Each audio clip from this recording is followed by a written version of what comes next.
তো আজ দুপুরে আমরা হঠাৎ করে গেছিলাম একটা নিমন্ত্রণ বাড়িতে। তো আমার খুবই ঠান্ডা লেগেছে, তোমরা গলার ভয়েসটা শুনে নিশ্চয়ই বুঝতে পারছো।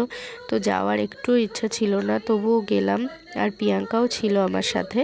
তো একসাথে গেছিলাম নিমন্ত্রণ বাড়িতে। তো যাওয়ার পরে দেখছিলাম ভালোই ডেকোরেশন করেছে, তো অতটা ভালো লাগছিল না শরীরটা, ওই জন্য গিয়েই তাড়াতাড়ি করে খাওয়া দাওয়া করেই, আর যেহেতু দুটো দুটো ছোটো ছোটো বাচ্চা নিয়ে গেছি, তো তাড়াতাড়ি খাওয়া দাওয়া করেই চলে এসেছিলাম। যে এখন আমরা বাড়িতে যাব, তাই দিদিদেরকে বলছিলাম যে বাড়িতে যাব চলে, তো বলছিল এত তাড়াতাড়ি চলে যাবে। তো সত্যিই আমার গলাটা খুব ব্যথা আর ঠান্ডা লেগেছে। আর এই ওয়েদারে না সবারই এরকম হচ্ছে। তো যাই হোক, এখন বাড়ির দিকে যাচ্ছি আমরা।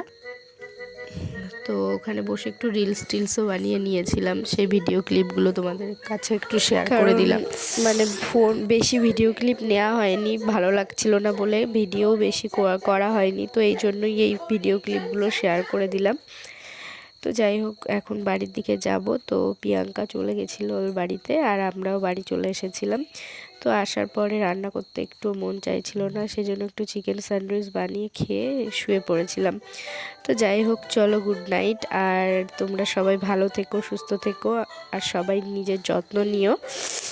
আর এই গিফটটা নিয়ে গেছিলাম, কেমন লাগলো সবাই বলো কমেন্টসে। কারণ একটা ছোট্ট মেয়ে হয়েছে, তো মেয়েটার নামকরণের অনুষ্ঠানে গিয়েছিলাম, তো সেই জন্য পায়েল নিয়ে গিয়েছিলাম। তো যাই হোক, চলো tata, good night, take care. তো ভিডিওটাই পর্যন্তই।